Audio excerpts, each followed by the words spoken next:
Ang mga Viking ay kilala bilang mga mandirigmang manlalakbay mula sa rehiyon ng Scandinavia noong ika-8 hanggang ika-11 siglo.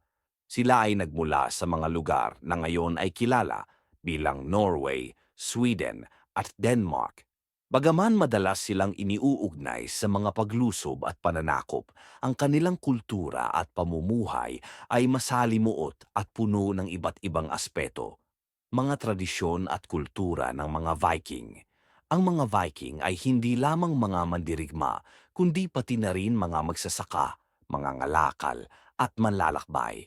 Karamihan sa kanila ay nag-aalaga ng mga hayop tulad ng baka, kambing, baboy at tupa at nagtatanim ng mga butil tulad ng barley, rye at oats upang suportahan ang kanilang mga pamilya.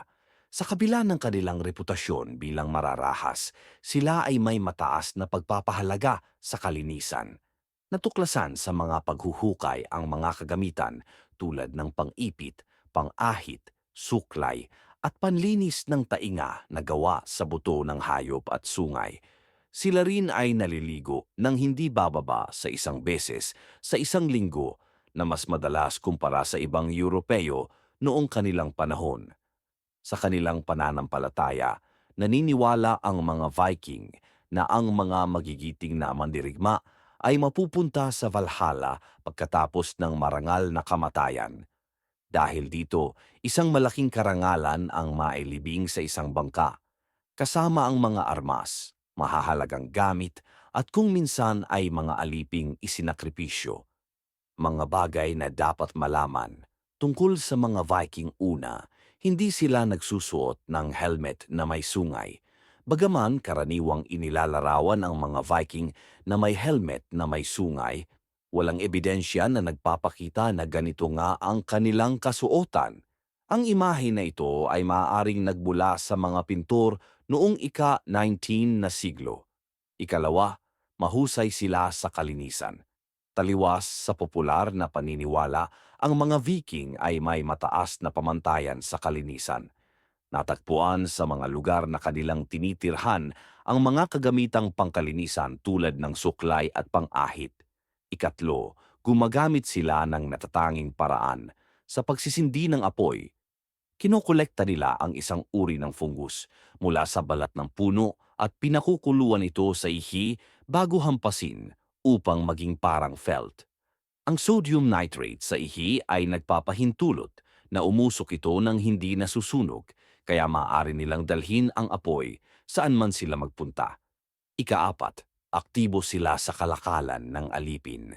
Maraming Viking ang yumaman sa pamamagitan ng pang-aalipin. Kinukuha nila ang mga kababaihan at kabataan mula sa mga sinasakop na lugar at ibinibenta sa mga pamilihan ng alipin sa Europa at Gitnang Silangan.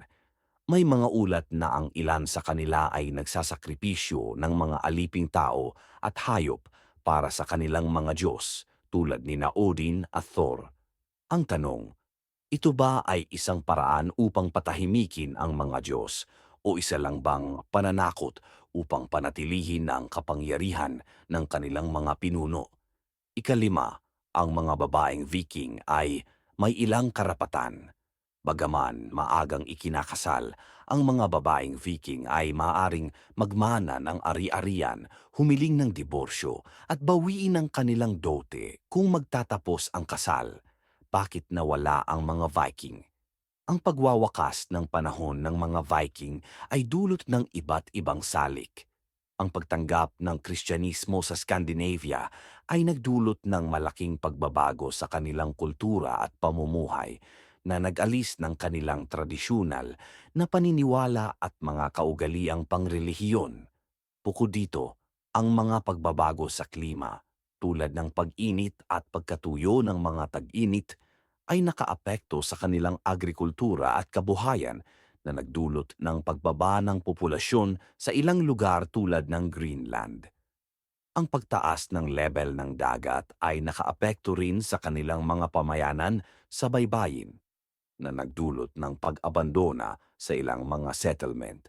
Sa huli, ang integrasyon ng mga Viking sa mas malawak na kulturang Europeo at ang pag-usbong ng mas malalakas na kaharian sa Europa ay nagdulot ng pagtatapos ng kanilang panahon bilang mga mandirigmang manlalakbay.